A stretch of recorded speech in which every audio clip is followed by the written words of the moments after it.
Berkaitan dengan hijrah ini, Allah Subhanahu wa taala berfirman di dalam surah An-Nisa ayat 97 sampai 99. Yang ayat ini mengancam siapa saja yang tidak mau untuk berhijrah di jalan Allah Subhanahu wa taala.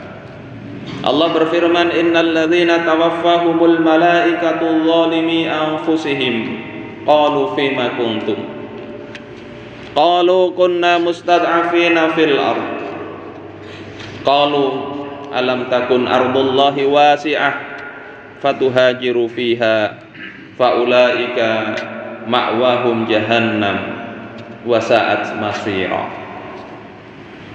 Sesungguhnya orang-orang yang Allah telah menjadikan malaikat mewafatkan mereka, maka malaikat bertanya kepada mereka, fima kuntum, dalam kondisi apa kalian itu wafat? Mereka mengatakan, kunna mustad'afina fil ard, adalah kami ini orang-orang yang tertindas di muka bumi. Maka malaikat bertanya kepada mereka, alam takun ardullahi wasi'ah fatuhajiru fiha, bukankah bumi Allah itu luas sehingga kalian bisa berhijrah, bisa berpindah di bumi Allah itu? Kemudian Allah jelaskan, ulaika ma'wahum jahannam, mereka itu tempat kembalinya adalah neraka jahannam, wasa'at masira, dan jahannam itu adalah seburuk-buruk tempat. Masyarul muslimin rahimakumullah, kalau kita lihat para ahli tafsir menjelaskan ayat ini berkaitan dengan orang-orang yang tidak mau hijrah, tidak mau ikut pindah ke Madinah, padahal Rasulullah menyuruh mereka berhijrah. Alasannya banyak, bermacam-macam, tetapi alasan yang disampaikan oleh mereka ketika sudah wafat dan ditanya malaikat itu adalah, kunna mustad'afina fil ard, kita ini ditindas di muka bumi, ingin hijrah tetapi tidak sanggup karena kita lemah. Mereka tidak mau berhijrah padahal sebetulnya punya kemampuan, tapi kelemahan sikap, tidak punya keberanian, hingga akhirnya sekedar menolak untuk keluar dalam perang Badar sekalipun mereka tidak sanggup menolaknya. Mereka terpaksa, secara psikologis terpaksa untuk keluar di rombongan orang-orang kafir Quraisy, keluar menghadapi kaum muslimin, berperang melawan kaum muslimin, dan Allah tetapkan ajal mereka saat perang Badar itu dalam kondisi mati, memusuhi kaum muslimin, memusuhi Rasulullah sallallahu alaihi wasallam. Mereka beralasan, kita ini dipaksa, kita ditindas di muka bumi. Maka Allah tidak menerima alasan mereka. Allah katakan, faulaika ma'wahum jahannam, mereka tempatnya adalah neraka jahannam.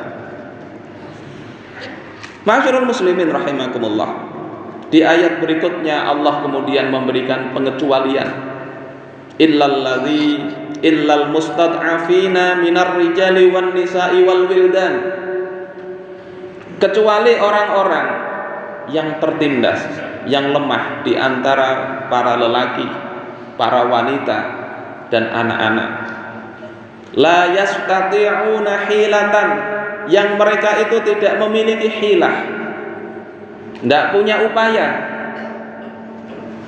Di dalam tafsirnya Al-Khawatir, Imam Asy-Sya'rawi mengatakan, hilah itu maknanya adalah i'malul fikri i'malan yu'ti lil insani fursatan aktsara mimma huwa mutahun lahu bil fi'l.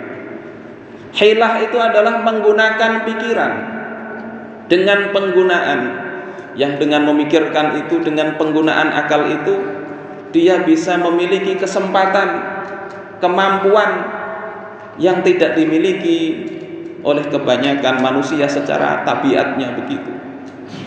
Secara real dia tidak mampu, tetapi karena memikirkan, karena berupaya serius mencari jalan keluar, maka dia dapat jalan keluar itu.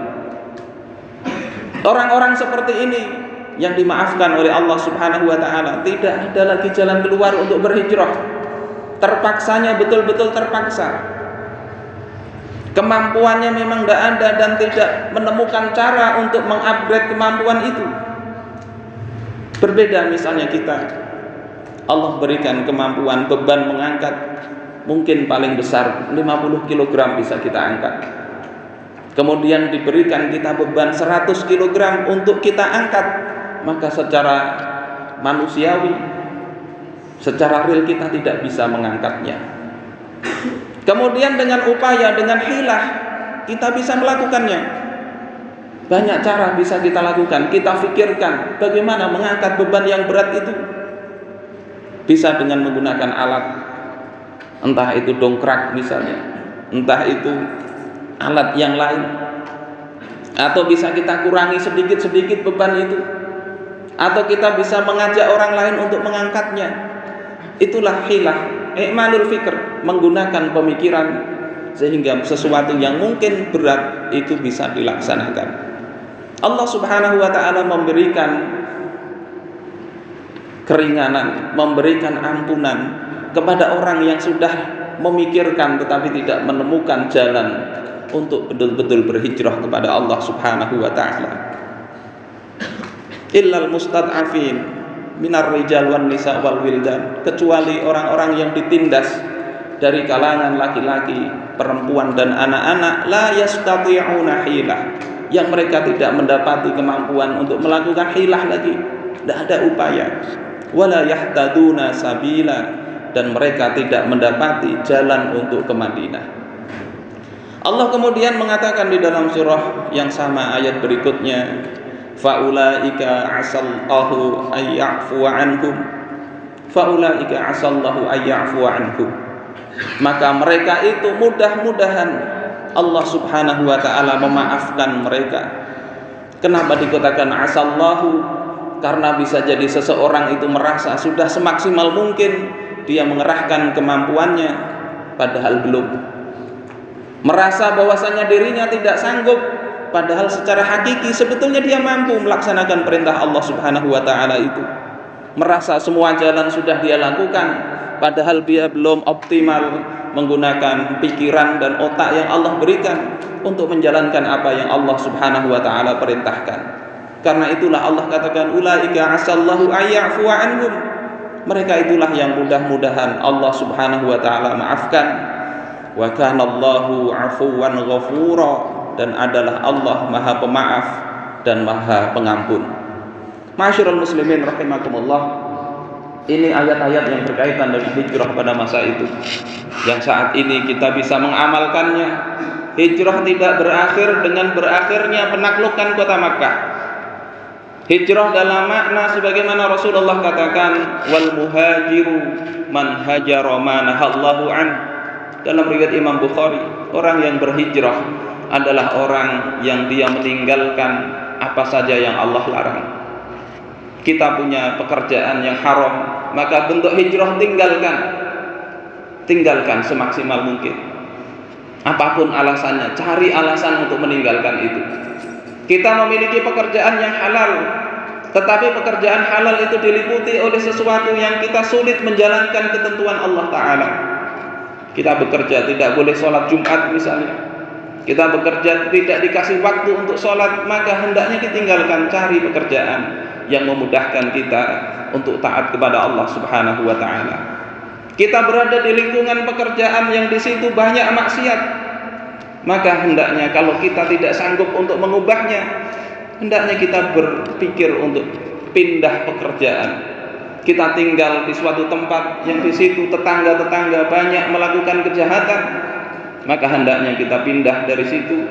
Jika kita tidak mampu untuk mengubah mereka, atau kita tidak mampu menjalankan agama, menjalankan ketaatan secara lapang, tidak ada pilihan kecuali pindah. Alam takun ardullahi wasi'ah, bukankah bumi Allah itu luas, pekerjaan itu banyak.